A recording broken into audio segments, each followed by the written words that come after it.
Good evening everyone. हमारी ये GS 2 की PYQ सीरीज़ चल रही है। तो उसके बाद हमने ये नेक्स्ट इनिशिएटिव स्टार्ट करने का सोचा था GS 5 और 6 का। ठीक है, तो कुछ दिन हो गए, टाइम हो गया है, इसको काफ़ी दिन से पेंडिंग था, तो आज से इसको स्टार्ट करेंगे GS 5 और GS 6 को।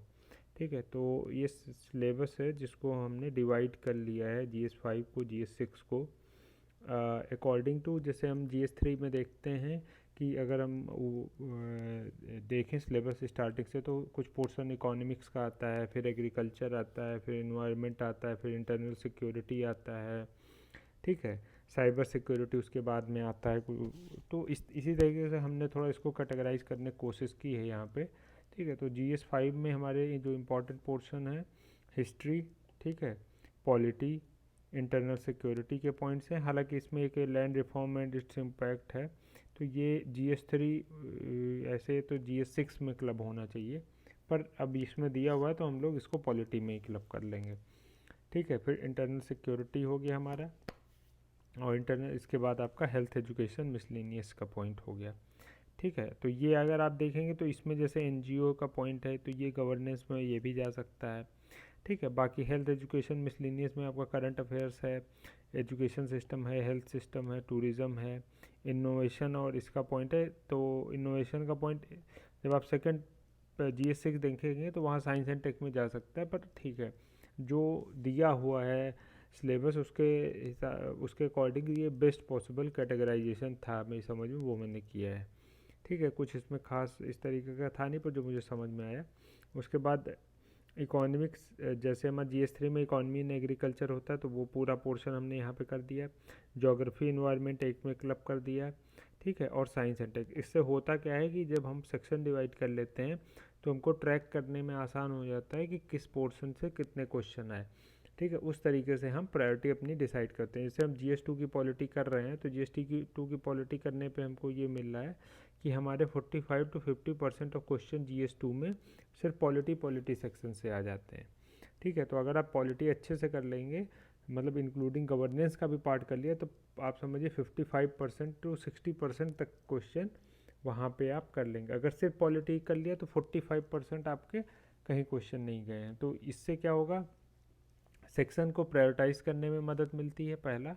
और दूसरा क्या है, इंपॉर्टेंट सेक्शंस को आइडेंटिफाई करने में मदद मिलती है। तो ये दोनों चीज़ें ज़रूरी हैं। इसी तरीके से हम यहाँ भी कर रहे हैं। तो अब GS 5 6 के को थ्रू क्वेश्चन आंसर करेंगे। ठीक है, अब पूरा सिलेबस तो नहीं कवर किया जा सकता, वरना तो ये बहुत लंबा, मतलब बहुत, मेरे ख्याल से 1 साल तक वीडियो बनानी पड़ेगी। तो इसमें मैं क्या करूँगा, इम्पॉर्टेंट टॉपिक्स जो हैं साथ में अगर कुछ होंगे तो बताता रहूँगा, और इम्पॉर्टेंट क्वेश्चन डिस्कस करने की कोशिश करूँगा। ठीक है, तो यहाँ पे मैं जो हिस्ट्री है, ये जो हिस्ट्री का पोर्शन है, तो सबसे पहले मैं हिस्ट्री का पोर्शन यहाँ पे कवर करूँगा थ्रू क्वेश्चन एंड आंसर। ठीक है, तो उसमें अभी पिछले जो क्वेश्चंस आए हुए PYQ के, वो मैं यहाँ पे साथ में कर लूँगा कवर GS 5 6 के में। ठीक है, जो GS 5 6 का पेपर आया था वो भी कवर कर लेंगे, और जो GS 1 2 3 4 में 1 2 3 में अब तक क्वेश्चंस आए हैं, ठीक है, यूपी से रिलेटेड, वो यहाँ पे हमारे कवर हो जाएंगे। ठीक है, अब ये आज आएगी, आज वीडियो आया, इसके बाद नेक्स्ट वीडियो परसों आएगा। तो इस तरीके से, और जब भी वीडियो पड़ेगा तो दो दो क्वेश्चंस के थ्रू हम डिस्कस करेंगे, डेली 2 क्वेश्चन करेंगे। ठीक है, तो ये है आपका give a geographical description of Bundelkhand as a cultural region. ठीक है, ये क्वेश्चन PYQ का क्वेश्चन है, किस ईयर आया है मुझे अभी याद नहीं आ रहा है, लेकिन ये PYQ में है क्वेश्चन। ठीक है, तो इसमें सब 2 चीज़ें हैं, give a geographical description of Bundelkhand as a cultural region. ठीक है, तो एज ए कल्चरल रीजन जो है, इसका जोग्राफिकल डिस्क्रिप्शन बताना है। ठीक है, तो जब कल्चरल रीजन की तरह जोग्राफिकल डिस्क्रिप्शन बताएंगे, तो उसमें आप कल्चरल पार्ट को भी बताएंगे और जोग्राफिकल जो स्प्रेड है वो भी बताएंगे। तो इसमें आप क्या कर सकते हैं, पूरा इंडिया का मैप बना सकते हैं। ठीक है, और उसमें ये बुंदेलखंड रीजन आप दिखा सकते हैं, सिर्फ यूपी का नहीं, बल्कि चूँकि कल्चरल रीजन की बात हो रही है, इसलिए पूरा मैप। तो एक वो मैप बना के आप बुंदेलखंड को, रीजन को दिखा सकते हैं वहाँ पर। ये हो गया। ठीक है, अब इंट्रोडक्शन में बुंदेलखंड को एज ए जोग्राफिकल, इसकी क्या स्पेशलिटीज़ है वो दिखा देंगे। ठीक है, तो थोड़ा सा उसके बारे में लिख दिया। मेन इसको एज ए कल्चरल रीजन आपको बताना है। ठीक है। अब इसमें क्या है आपका ये पार्ट जो आपने बता दिया, कैरेक्टराइज्ड बाई, जो मतलब एक जोग्राफिकल टोपोग्राफी होती किसी रीजन की, उसको लेके 2-3 पॉइंट, जैसे इंपॉर्टेंट रिवर्स है, प्लेटू है, विंध्य रीजन माउंटेन है, सॉरी विंध्य माउंटेन रेंज है, तो वो पॉइंट इसमें लिखा है। इसके अलावा यहाँ पे आपको जैसे रॉकी हिल्स है, और जो वेजिटेशन है वो काफ़ी जो बोलते हैं तितर बितर वाला है, ठीक है, झाड़ी झंखाड़। तो ये आपका जैसे चंबल की घाटियाँ जो देखते हैं वो बुंदेलखंड में ही आता है, ठीक है। तो ये आपका इंट्रो बन जाएगा। अब इसके बाद कैजे कल्चरल, देखिए कल्चरल रीजन को लेके हमेशा क्वेश्चन आता रहता है, या तो कल्चरल सिग्निफिकेंस का है। अब चूंकि इसमें कल्चरल रीजन है तो एक तरीके से एक्सप्लेनेशन लिखना है बस इस रीजन का, ठीक है। तो उसमें आपको जब कल्चरल रीजन का एक एक्सप्लेनेशन लिखेंगे तो उसको बेसिकली 3-4 पार्ट में आप डिवाइड कर लेंगे, ठीक है। इसमें तो हमने जो भी डिवाइड लिखा हुआ है, इसके अलावा जब भी किसी का भी आए तो आप उसको आर्किटेक्चर में, ठीक है, उसके अलावा आपका म्यूज़िक एंड डांस में, इसके अलावा जो बोलते हैं जो कहानियाँ एक पर्टिकुलर रीजन, किंवदंतियाँ और कहानियाँ जो हिंदी में बोलते हैं, फोकलोर, और ये हाँ लेजेंड्स, मतलब कौन इम्पोर्टेंट लोग हैं उनके बारे में। लेकिन एक तो ये हो गया, जैसे यहाँ पे क्या है, आल्हा उदल की कहानियाँ बहुत चलती हैं, ठीक है, विक्रम बेताल वाली कहानियाँ बहुत चलती हैं, ठीक है। तो उसके बारे में ये 3 इंपॉर्टेंट सेक्शन है जिनके बारे में आपको लिखना चाहिए, खासी साथ ही साथ ये फेस्टिवल्स, ठीक है। कुछ जगह क्विजीन की भी बात होती है, पर क्विजीन बहुत बड़ा वो नहीं है, तो इसलिए उसको हम लोग डिस्कस नहीं करते हैं। जनरली जो हमारा डिस्कशन होता है आर्किटेक्चर के अराउंड, म्यूजिक के अराउंड, डांस के अराउंड, फिर फोकलोर्स के अराउंड एंड फेस्टिवल, ये 4 इंपॉर्टेंट पॉइंट हमारे बनते हैं, ठीक है। अब इस क्वेश्चन में मेनली मैंने बता दिया। अब हम शुरुआत करेंगे, जैसे यहाँ पे हमने जो कहानियाँ हैं उनके बारे में है, ठीक है। तो यहाँ पे जो भी है जो भी इस रीजन की कहानी है, तो उसमें मेनली मैंने बता दिया आपको, एक तो आल्हा उदल की कहानियाँ फेमस है, ठीक है, और दूसरा की कहानी यहाँ पे विक्रम बेताल की कहानी है, ठीक है। तो ये विक्रम बेताल की, इसको आप यहाँ पे लिखेंगे। बाकी जो कहानी लिख रहे हैं वो तो आप लिखेंगे सब में वही, ये मतलब क्या सिग्निफिकेंस है, और ये जो कहानियाँ हैं वो लोकल हीरोज़ के अराउंड होती हैं, माइथोलॉजिकल फिगर्स होते हैं, तो ये सब पॉइंट आप जो आपके फिगर्स होते हैं उनकी वीरता को का बखान करती हैं, तो ये सब जनरली आप यहाँ पे ये सब में लिखेंगे। मतलब ये नहीं बुंदेलखंड आया है ऐसा नहीं, बुंदेलखंड के बारे में अगर अवध रीजन का आता है तो उसके बारे में भी ऐसे ही लिखेंगे कहानियाँ, ठीक है। ऐसे आपका ये म्यूजिक एंड डांस का फॉर्म हो गया। तो यहाँ पे मेनली डांस फॉर्म में तो जैसे म्यूजिक में है तो वहाँ पे आपको इंस्ट्रूमेंट्स और ये सब चीज़ें बता देनी है कौन सा, ठीक है। और ट्रेडिशनल डांस फॉर्म जहाँ पे बुंदेली जो है फोक सॉन्ग्स हैं वो गाए जाते हैं, वहाँ पे जो भी इंस्ट्रूमेंट यूज होता है वो बता देंगे, ठीक है। इसके अलावा आप जो डांस है यहाँ पे वो 3 मतलब जो सबसे ज़्यादा नाम है यहाँ पे, एक तो राय डांस है,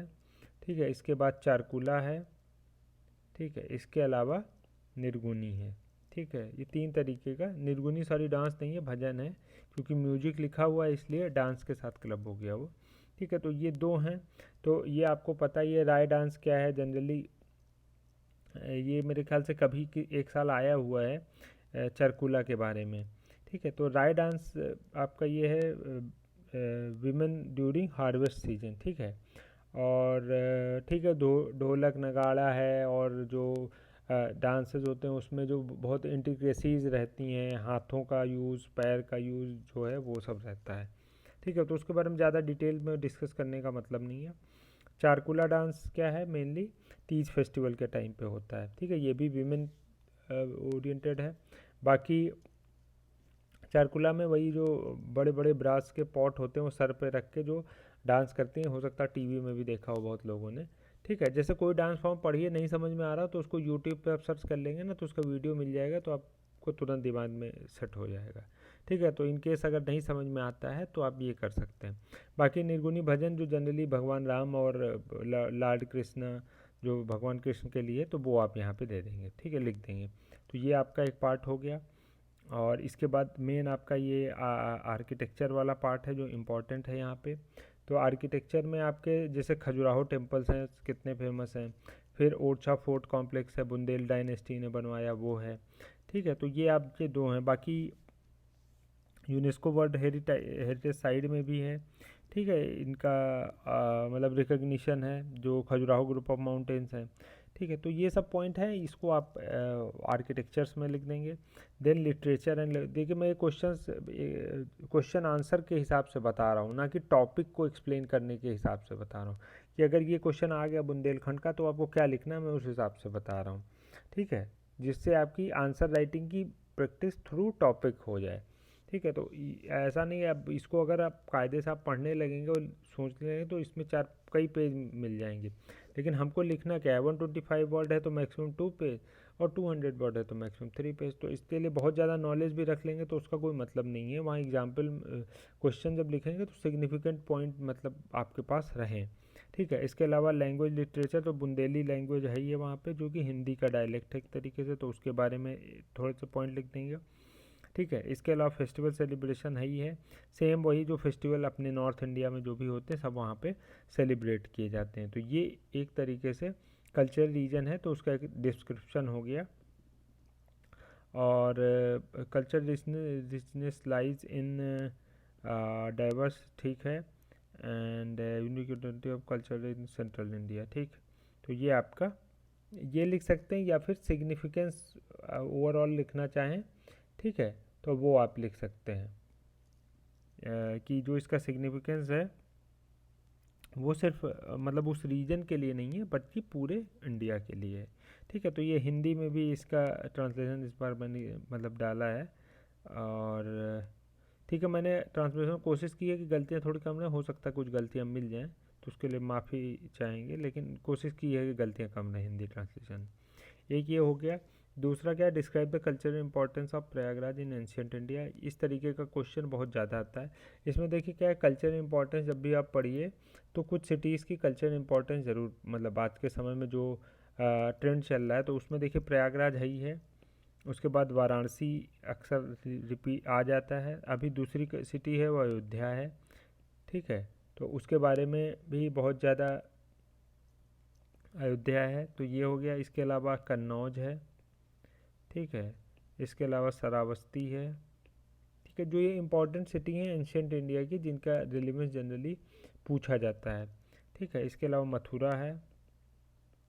अब ये जो मैं स्ट्रक्चर अभी आपको बताऊंगा, इस स्ट्रक्चर से क्या है, आपका कोई भी क्वेश्चन आता है तो उसी फॉर्मेट में आप उसी फॉर्मेट को आप फॉलो करिएगा, ठीक है। उस फॉर्मेट को फॉलो करेंगे तो आपको रिकलेक्ट करने में भी आसान रहेगा और वहाँ पे पॉइंट्स को आप इजीली प्रेजेंट कर पाएंगे, ठीक है। तो ये जैसे प्रयागराज के बारे में है, ठीक है, तो Prayagraj India location conference of governor, तो इंट्रोडक्शन आप सिंपल जो जोग्राफिकल इंफॉर्मेशन है उसके पे ही लिखेंगे, ठीक है। या तो जैसे कुछ करंट की न्यूज़ रहे, कुछ कल्चरल इंपॉर्टेंस को लेकर, जैसे एससीओ ने जैसे वाराणसी को सिटी रिकॉग्नाइज किया था एक बार, तो ऐसे प्रयागराज को भी कुछ इस तरीके का, या यूनेस्को कुछ इस तरीके का अगर न्यूज़ कर देता है या किसी सिटी में उसको रख लेता है, कुछ भी इस तरीके का अचीवमेंट है तो उसको लेके इंट्रो बना सकते हैं, ठीक है। अदरवाइज ट्रेडिशनल जो इंट्रो है वही आपका यहाँ पे रहेगा, ठीक है। तो इसमें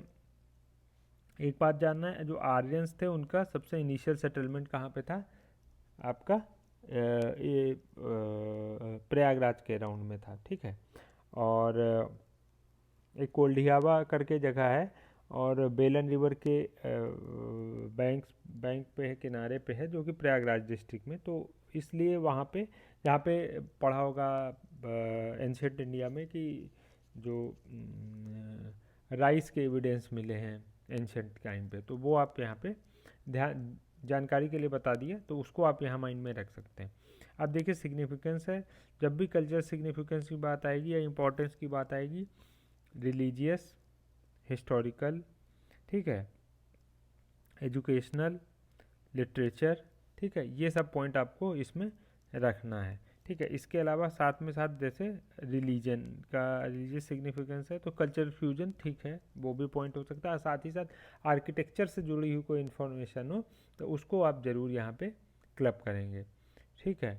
तो ये हमारे 4-5 पॉइंट हैं जिसको आपको हमेशा याद रखना है कि हिस्टोरिकल इम्पोर्टेंस क्या है, रिलीजियस इम्पोर्टेंस क्या है, ठीक है। इसके अलावा आपका कल्चरल इंटीग्रेशन का कोई पॉइंट है तो वो, ठीक है। लर्निंग, चूँकि पुराने हमारे सेंटर्स थे, जो भी इस तरीके की सिटीज़ हैं वो सेंटर ऑफ लर्निंग मानी जाती थी, ठीक है। तो वो एक पॉइंट आप ध्यान रखेंगे। आर्किटेक्चर से जुड़ी कोई इन्फॉर्मेशन है तो वो आप डालेंगे, ठीक है, क्योंकि आर्किटेक्चर्स के थ्रू क्या है कि नॉलेज बहुत स्प्रेड करने में, मतलब वहाँ के जो टूल्स हैं आर्किटेक्चर के थ्रू बहुत सारी इन्फॉर्मेशन निकाली जाती है, ठीक है। तो इस कारण से वो कल्चरल इम्पोर्टेंस में उनका बहुत बड़ा रोल है, ठीक है। वो कल्चर रिफ्लेक्ट ही करते हैं एक तरीके से। तो वो अब चूँकि इसमें प्रयागराज में बहुत कौसाम्बी के बारे में है, बाकी प्रयागराज में उतना कल्चरल का नहीं है, सॉरी आर्किटेक्चर का, तो इसलिए आर्किटेक्चर वाला पॉइंट इसमें नहीं लिखा है, ठीक है। तो रिलीजियस में देखिए तो बहुत सारे पॉइंट हैं। एक तो संगम वाला पॉइंट हो गया जो सब लोग जानते हैं, ठीक है। इसके अलावा उससे जुड़ा हुआ कुंभ मेला हो गया, वो मोस्टली लोग जानते हैं, ठीक है। इसके साथ साथ जो रिलीजियस जो मेन एक पॉइंट है कि एंशियंट टाइम में, ठीक है, सेक्रेड सिटी है ही है, सब लोग जानते ही हैं। इसके अलावा जो एंशियंट टाइम में लॉर्ड ब्रह्मा थे, ठीक है, तो लॉर्ड ब्रह्मा ने जो सृष्टि की रचना करते समय, ठीक है, जो भी यहाँ पे यज्ञ हवन किया था वो सबसे पहले इस जगह पे किया था, ठीक है। तो वो एक पॉइंट है आपका। इसके अलावा हिस्टोरिकल में मैंने आर्यन वाला पॉइंट बताया, वो आप यहाँ पे क्लब कर देंगे, ठीक है, एक पॉइंट वो डाल देंगे।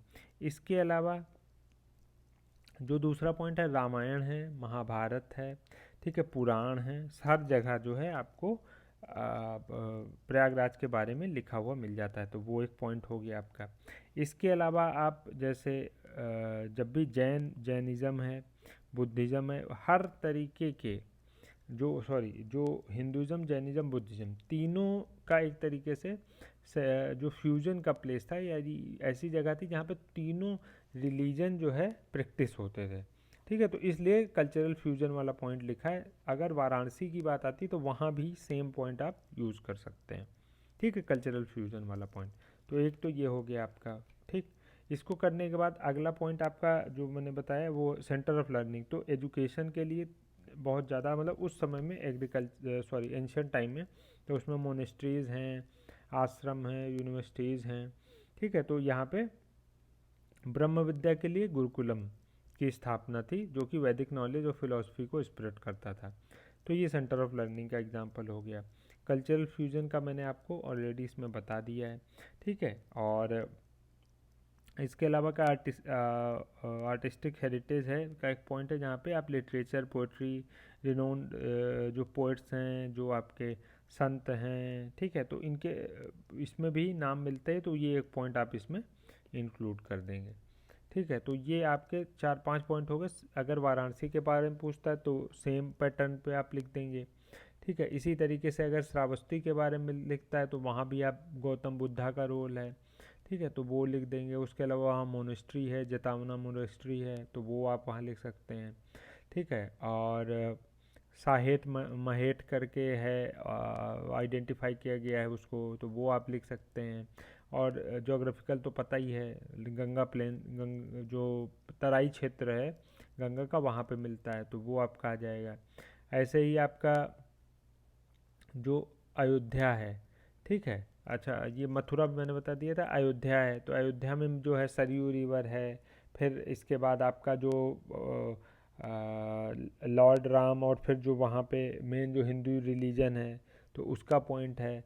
तो इस तरीके से अगर सिग्निफिकेंस पूछता है तो इसी डायरेक्शन में अगर आप सोचेंगे जो मैंने बताया, रिलीजियस, हिस्टोरिकल, कल्चरल फ्यूज़न, ठीक है, आर्किटेक्चर, इसके अलावा लिटरेचर, ठीक है, और एक और कौन था, हाँ, लिटरेचर में ही एजुकेशन का पार्ट आ जाएगा।